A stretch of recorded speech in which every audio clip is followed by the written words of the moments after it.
a daily amount of sugar intake, and it's 25 grams of sugar per day. And that includes your fruit and everything too. So whether you decide to get it through fruit or you decide to get it through a Pop-Tart or whatever your go-to is, you want to count how much grams of sugar that is and make sure you're kind of staying around that recommended daily value. Okay.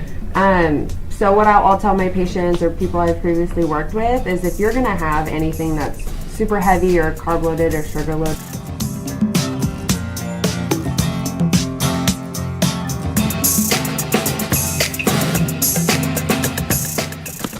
Hey guys, welcome to the Odd Inspiring Athlete Podcast, episode 27. This week we're talking about the topic of sugar, just in time for those holiday sweets and treats that we seem to give a lot of attention to this time of year and try to avoid. But anyways, we're going to be speaking with nutritionist Britni Reed about the topic. And before we get going, let's hit our housekeeping items real quick. First and foremost is my caveat. I'm not an expert that works in the health and fitness field. I'm just an everyday person like the rest of you that has a whole lot of passion around health, fitness, nutrition, and giving back to others. I, like many of you, have been on my own fitness journey of struggles with bad habits along the way. Some of those involved sugar. And it wasn't until the help of a very patient professional coach that this changed for me personally. Second is our purpose, which is to speak with industry professionals about topics trending in the health and fitness community. And some of these topics come from listeners. Some of them come from things that we see that are kind of trending out there. And anyways, the goal is to pretty much help those out there, whatever level athlete you are. You might be a beginner who's kind of overwhelmed and confused by all the information available everywhere, or you could be someone who's a little bit more seasoned and you just enjoy hearing what the smart and practical guys have to say. And last is, guys, we love hearing from you. Keep sending your questions our way. We have many different channels of getting a hold of us. You can reach us on Twitter, Facebook, Instagram. We have a Gmail account as well as a Google voicemail account that you can leave a question for a coach for us, or you can contact the coaches through their contact information. All of that information plus our contact information is in the show notes. Anyways, let's get started with the good stuff.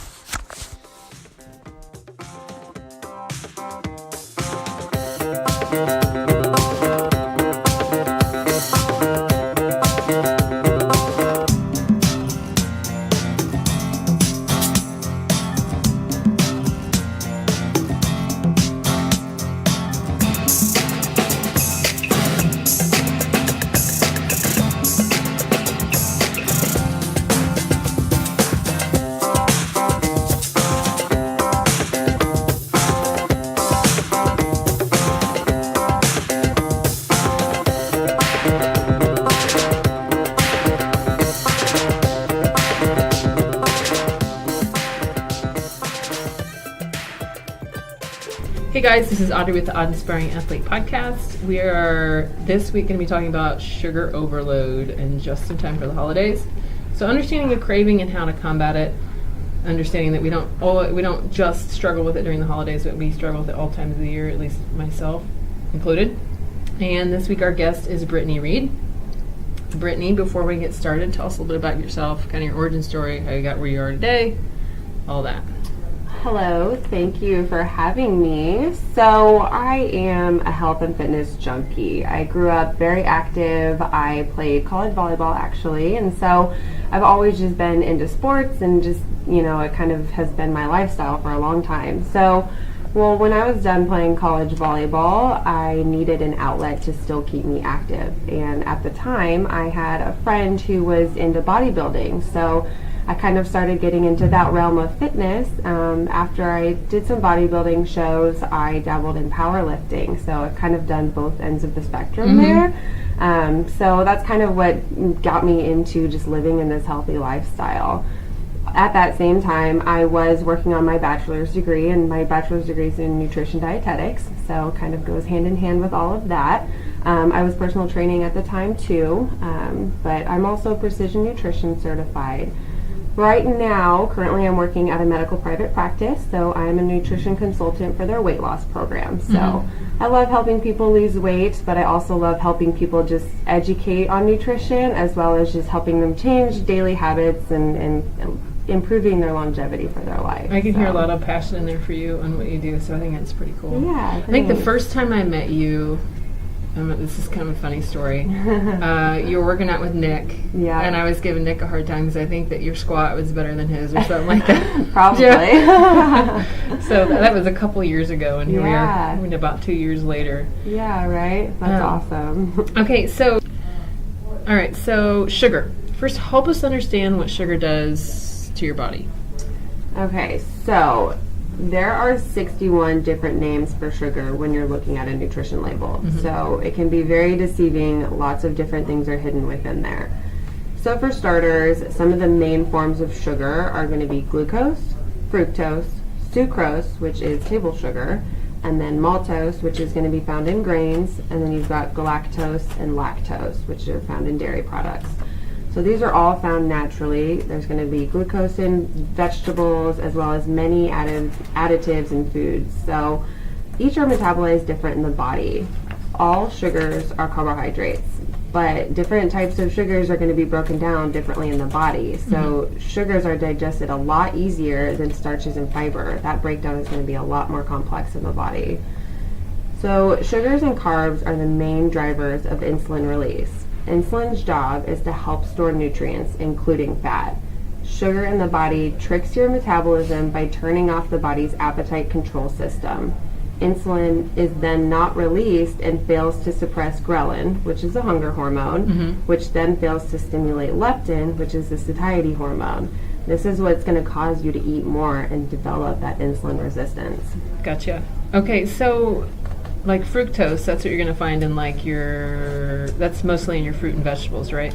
Yeah, and then, high fructose corn syrup, so all the sports drinks and sodas and all that kind of stuff too. High fructose corn syrup is the processed version of fructose, which is where you're going to see in almost all food additives that way. Okay, so what causes us, so you'd mentioned the ghrelin, and then what was the other one? Leptin. Those are the things that create the craving for us, but is it always bad?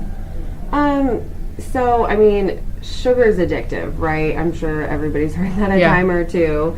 But sugar and processed junk foods release that chemical dopamine in the brain. And so when you've got that going on, it's a vicious cycle. You get that spike, and then you've got that drop, and it's over and over again. So when you're in a funk and you're looking for those comfort foods, you're looking at pretzels or breads or pastas or just any form of carb like that, and you get that in your system and your body filters through it so fast, you're going to be hungry again in an hour. So you're constantly looking for that sugar rush over and over again. So when it comes to, I guess this is another question too, when it comes to what you crave, which for those that crave sugar, some people crave salty things. Is there a science behind that to kind of understand? Yeah, typically if you've got, especially salt, if you've got a certain craving, you could be deficient in a different nutrient. So, sugar's a little bit different than salt or sodium, but your body's telling you something when you're craving those things. Gotcha. For sure.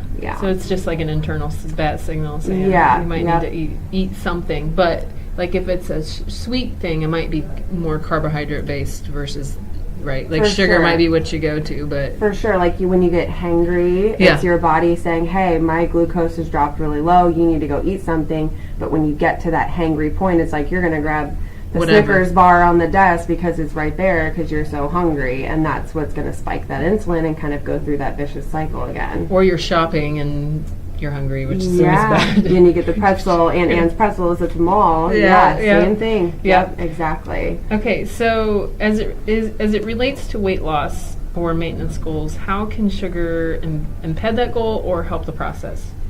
So when it comes to weight loss, there are so many things that go into that factor. So stress, sleep, metabolic health, lifestyle, social environment, all those things are going to go into, what's going on with your progress. So to determine if sugar directly impacts that, it's hard to say because metabolism is so complicated, but of course it does have a take in it. everyone processes food differently. So some people are going to do better on a higher carb diet and lower fat, and some vice versa. I mean, this is where genetics come into play with everything too. So, for example, for some reason, I can handle a super high carb diet and stay relatively lean, but the person next to me could probably eat higher fat and stay relatively lean. So it's just, genetics have a really big play in how your body can process foods and break them down.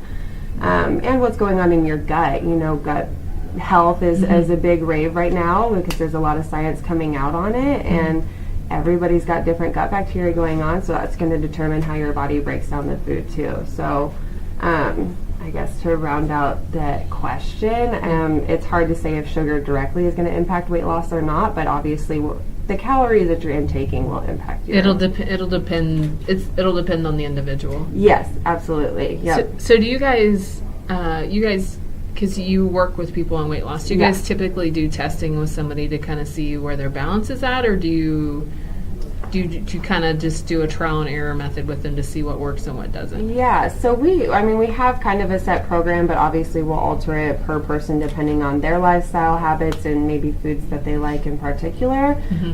But everybody, like some people, if you're working out while you're weight loss, or if you're not working out, because there are some people who have 100 plus pounds to lose and they're not necessarily working out right now, so their intake of food is going to be different than if someone's got 20 pounds to lose and they're working out. Like, they need different food. So is there like a recommended daily intake that you guys kind of follow too? Because that's another thing, because if you're someone that likes to have something sweet, whether you take it by eating fresh pears or you take it by eating a candy bar, is there a method or science that you believe in when it comes to the amount is one, and then the second question is there a timing or a window that you're like, hey, if you're going to do it, here's a time frame that I would recommend it? Yeah, for sure. So there's actually a recommended daily amount of sugar intake, and it's 25 grams of sugar per day, and that includes your fruit and everything too. So whether you decide to get it through fruit or you decide to get it through a Pop-Tart or whatever your go-to is,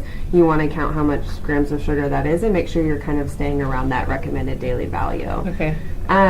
So what I'll tell my patients or people I've previously worked with is, if you're going to have anything that's super heavy or carb loaded or sugar loaded or whatever, have it after a workout, because when you're working out, you're revving up your metabolism, you're getting some calories burning. Your body is going to use those extra calories after that workout to replenish your energy stores before it's going to go get stored as fat mass. So take advantage of working out before you've got a big dinner, or if you know you're going out, you know, to your favorite place and you want to have your favorite pasta meal, like, go get a workout beforehand. You'll feel less guilty about it. Two, I mean, you just won't feel so crummy after eating it because your body's like, I just needed food. Right. No, I think that's great. So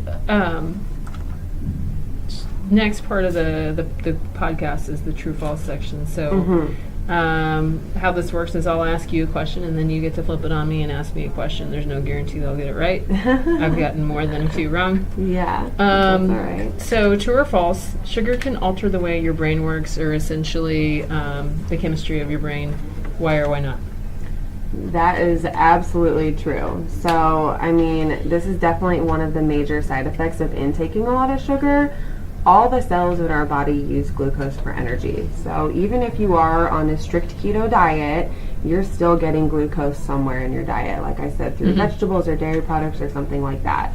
So your brain is where a lot of nerve cells are, and you're going to use the majority of the glucose in your body for fuel for that. So your brain does need some glucose, but when you've got a lot of extra flushing around, it's unnecessary. It's going to impact your mood, your energy levels, all those types of symptoms that are going to come with sugar overload. So, I mean, sugar is addictive, so it's dramatically going to affect the way your body's, you know, when you're consuming it like that and you're continuously exposed to it, you're going to keep craving it over and over. Okay, now it's your turn. Okay. So, I found this when I was kind of doing some research the other day. Americans consume 85 pounds of sugar per year. True or false? I would say true. False. They consume almost double that. Are you kidding me? On average, Americans consume 152 pounds of sugar per year. Isn't that bonkers? Oh my gosh. I know. Oh my gosh. I know. That is crazy. So when you think about that, that's the recommended daily value is 25 grams. That's pretty much consuming 82 grams of sugar per day, like on a regular basis all the time. Oh my gosh. I know. It's sickening how much Now I'm gonna sugar check. is added. Now I'm gonna check my fitness pal and see where it's Right. at. Like, how much am I eating? You're like, oh gosh, where am I at? Yeah. So, are there good types of sugar that we can consider? Because you'd mentioned at least the main ones, right? And then you'd also mentioned there's 61 different types. Yeah. And then I also know, I did some reading this weekend too on sugar, and I had read that there's, like, while sugar is still sugar, and it's still, like, your brain needs a certain amount, right? It's a muscle, right? It needs a little bit of sugar. Absolutely. Is also understanding that, like, when it comes to our options, there's some out there that are lower glycemic versus others, right? So kind of walk me through, like, what would your recommendation be for our listeners, like, when it comes to, hey, what is an appropriate type of sugar that I could replace, right? Because I know Nick and Adam are big on, it's not, stopping a habit, it's replacing one habit with another, right? Yeah. So kind of talk me through that a little bit. Yeah, so, I mean, like you just said, there's a bunch of different types of sugar. So there's a difference between having sugar from a fruit or having it from a sports drink. So like I said earlier, high fructose corn syrup, that's what you're going to find in those sports drinks, the sodas, the fruit juices, all that kind of stuff. And so, I mean, if you're going to have berries and an apple as your choice of sugar, I mean, that's the best way to go, because when you're having a fruit, it's bound to fiber as well, and so that makes the breakdown in the body a little bit more complex, hopefully a little bit less sugar uptake, as opposed to drinking it liquid form straight up, and your body's uptaking it immediately and storing it as fat. Right, so an unprocessed version. A wholesome food. So, I mean, even sweet potatoes, they're going to have a little bit of sugar, but with the complexity of the fiber and all the other nutrients in there, the breakdown is going to be a lot more different than, like I said. There's a lot more benefit. You got the vitamins that are also included, minerals. There's more to it. So, like honey. Is honey a better alternative than high fructose corn syrup or agave? Like, I know a lot of people talk about using agave and stuff like that. I mean, so the natural form is obviously the best form, but once again, sugar is still sugar. So if you're trying to watch your sugar intake, you just have to ensure you're sticking within serving sizes when you are having those types of things. So, I mean, raw, organic, natural honey is obviously got a lot of benefits, especially during the sick season and throat soothing and everything. So if you're going to do that, just do the dose. Like, don't load your whole cup with honey and suck on a candy on the side. If you're eating pancakes, don't put like an entire cup of maple syrup on it. But in moderation, I mean, you get the taste and you move on. Which, by the way, a quarter cup will, like, surprisingly, a quarter cup's a lot. And when it comes to, like, a serving of honey, like, I think a serving of honey is like a tablespoon, and even that, like, that goes a long way. I mean, that does go, if you put that in a tea or something, I mean, since I don't have a ton of sugar, but when I do, it's like, oh, that's really sweet. But it really wasn't even that much, but it's so concentrated, it's a big punch, for sure. So you would say try to stick to the whole foods, because you're going to get a lot of the beneficial value out of it. For sure. Minerals and more nutrients. You got the fiber in there. It's a whole fuel, so it'll take your body a little bit longer to digest it. Absolutely. Right? Yep. Okay. Absolutely. So, are there any questions that I should have asked that I didn't? I don't know. I don't think so. Sugar, I mean, there's a lot to it. So if you're just, like I said, sticking to serving sizes, and you'll be in a good spot if you just don't overdo it. I think that's the biggest issue with everything. So is there any advice that you would give, and then I'll get to the 3 to 5 things with you, but is there any advice that you would give to somebody if they have overdone it? Like, what do we do? What's the next step? So, like, if you binge ate, like you're kind of like maybe it's holidays and you had like 10 cookies and you're like, oh my gosh, so you're human, okay? I mean, enjoy yourself, have your treat, but move on, okay? When it's over, it's done. Like, I got my taste for it. Next step, the next day, wake up, you're like, okay, cool, I'm not gonna have a cookie today, and I'm gonna drink a lot of water today. Pick that. Cleanse it. Yep. Flush your body, get some wholesome nutrients, get fiber in there, get things kind of moving through. I mean, if you did it, it's done. You can't do anything about it. Don't beat yourself up about it. It's like, okay, let me just move on to the next thing and focus on what I need to be doing on a regular basis. Demonstrate some self-compassion with yourself. Yeah. Right? Like, it's okay. It happened. Yeah. Right? Don't beat yourself up. And just move on next day. Because then you'll sit there for days and you'll be like, I shouldn't have overdone that. It's like, okay, you can't do anything about it. Just beating yourself up is not doing anything. So it's like, what I tell my patients is, instead of trying to change like 10 habits at a time, pick one thing. Mm-hmm. So if you're just trying to limit your sugar, just say, hey, I'm going to have this one piece of candy today instead of the 5 that I normally do. I like that. That's a great step in the right direction. And then soon enough, you won't even care to have that one anymore. Yeah. So. I used to do with my husband, they had these natural ginger sweets, right? Because he used to like eating, I don't remember what it was some kind of bar or something that had a lot of sugar in it. And so then I like introduced these so that he would start eating these, and then he's now kind of like he's kind of good. Like every now and then he'll have something, but but like when you get when you have so much at once, you're like, okay, cool. You don't even crave it anymore, right? Here's another question that just came into my mind. There's some companies out there that sell a sugar suppressant. I can't remember what's in it, but it's like a candy that you suck on, and it pretty much there's studies that were done that talked about how it would change your appetite towards sugar, and it would last for maybe 30 minutes to an hour. Yeah.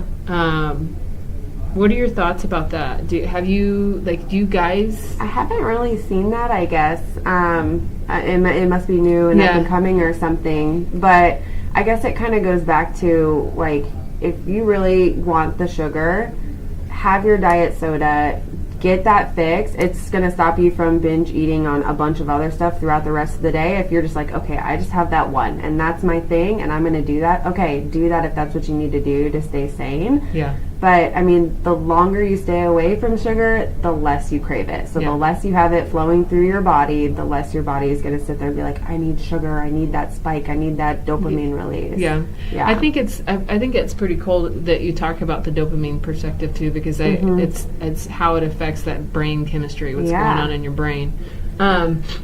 And also, I think it is fairly new with they were talking about it's like a candy, hard candy or whatever. That's so interesting. But I think some of the suggestions I had seen around that too was that, hey, like, you would be better off just finding, not even eating sugar, or finding an alternative to it, like just eat the whole food versus doing that.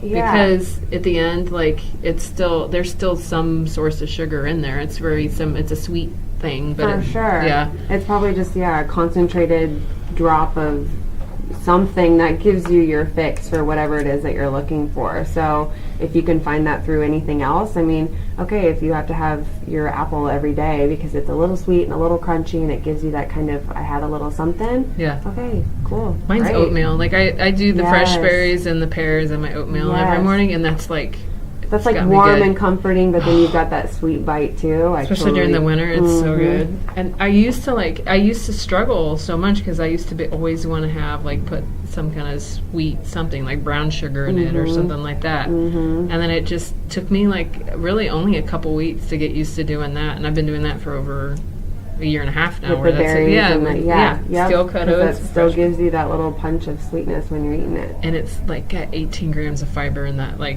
it's awesome. Bowl. Yeah, it's like, okay. I love a good bowl of oatmeal. Oh my gosh, it's my go-to. It's my happy moment. Me too. I love it. Okay, so what are 3 to 5 things you'd like for us to remember from this episode, and then talk to us about when we should get help. Yeah. So, a couple things to take away from this is, I mean, fruit would be the best form of sugar. Like I said, it's bound with the fiber. It's harder for your body to break down. So if you're going to do that, I always suggest fruit. 25 grams is the recommended daily value. Definitely pay attention to that. So what that kind of looks like, I had some examples. So like 1 cup of raspberries, blackberries, or strawberries is going to be 3 to 4 grams of sugar. Okay? 1 medium-sized apple is going to be 9 grams of sugar, right? And then a half of a medium-sized mango is 16 grams of sugar. So I'm an advocate for berries. I'm like, hey, have your berries, do a cup of berries, whatever. Throw it in your, do your morning smoothies, put it in your oatmeal. That's going to be the best way to get that sweet punch, but also be like the lowest end on the sugar totem pole. Get the most benefit out of it too. Absolutely. Yeah, all the antioxidants. Okay, so when should we get help?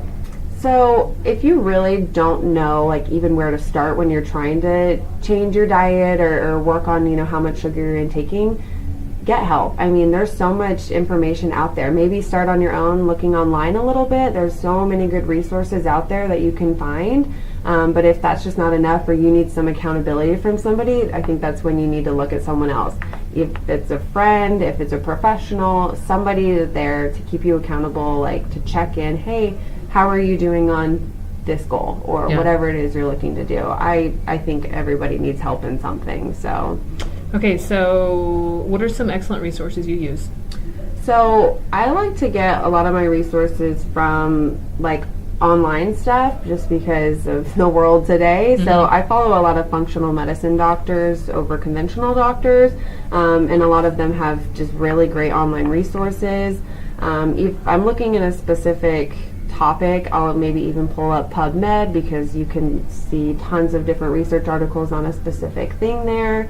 I am precision nutrition certified, but they have a ton of archives in their online platform, where they've, like, if you just type in the search bar sugar, they'll have like 10 different articles on sugar, and they're very extensive. So I like to use them for a lot of information as well. I've heard a lot of great things about the precision nutrition, because I know there's some people here as well that have that same certification. Yep, it's a great one. But I listen to podcasts a lot. I mean, when I'm in my car, I'm listening to a podcast. Like, I cannot even remember the last time I listened to music in my car. Yeah. Whether it's Dr. Mark Hyman or Dr. Mercola, JJ Virgin, like, they're all informative podcasts. I guess that's like the science nerd in me coming out, but I'm always doing that. There's one out there that I listen to once a week. It's Nutrition Diva. They're like really short. They're like 15 minutes to 30 minutes at most, but they'll and it's a lot of different varying topics. So it's funny, once you get in the podcast world, you really kind of start exploring. You do. What I like about this gal is she covers all kinds of stuff.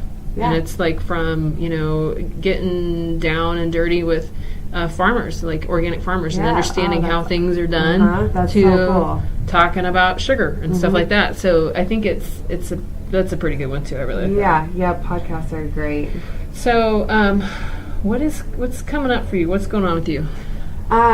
So come January, I will be releasing something, so stay tuned for that. I'm not going to give too many tips away, but I've got something in the works. So if you follow me on social media handles, I've got a Facebook with my name, just my normal name, but then my Instagram is at Britni Reed too. So, if you want me to spell my name, because it's different. Might be helpful. Yeah,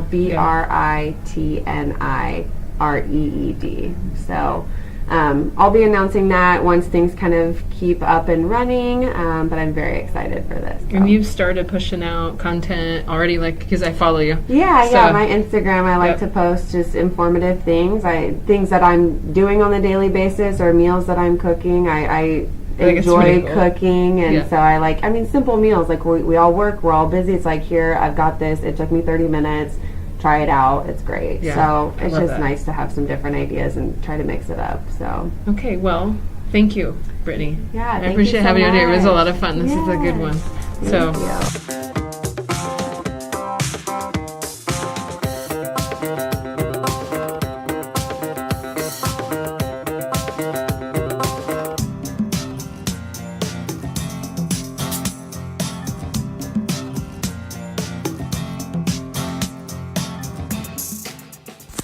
All right, guys, that's a wrap on episode 27. Some big takeaways. Okay, first and foremost is definitely 61 different types of sugar is crazy. Thinking about that as well is knowing that those different types of sugar are sometimes derived from natural sources, but due to processing and stuff like that is the effect that it can actually have on your body. So it can actually, digesting a lot of the highly processed type sugars, that even if they come from stuff like beets and stuff like that, it can be hard on your liver. So understanding why it's important to limit the amount of sugar that you do get is key. And then second is thinking about the amount of sugar that we think that we get and how much we actually get in a year as just Americans is crazy. But out of that is also understanding that women actually digest 3 times what men do, which in some senses it kind of makes sense, especially if there's any women out there like me that sometimes you tend to emotionally eat when situations become stressful or whatnot. But anyways, it's just considering and being more mindful and thoughtful about what you do eat and how much you eat. And we're not saying that, just don't eat sugar and all sugar is bad, because it's also understanding that your body, especially your brain, does need sugar as well. So it's just being more thoughtful about what you eat, what you're putting in your body, what the form of it comes in is really crucial and key. So our next episode coming out is going to let you guys know this is about prebiotics and probiotics with Coach Cindy Wireman with Lifetime Fitness Lenexa. So make sure you guys tune into that one. That will be coming out the first week of January. And thanks for listening. Thank you for all your support. We wouldn't be where we're at this year without all of you guys listening in and the questions that we're getting in. So please keep it up, especially our coaches that participate and help us out and the doctors that help us out. So thank you to everybody. Everybody have a wonderful New Year's, and we will see you next year.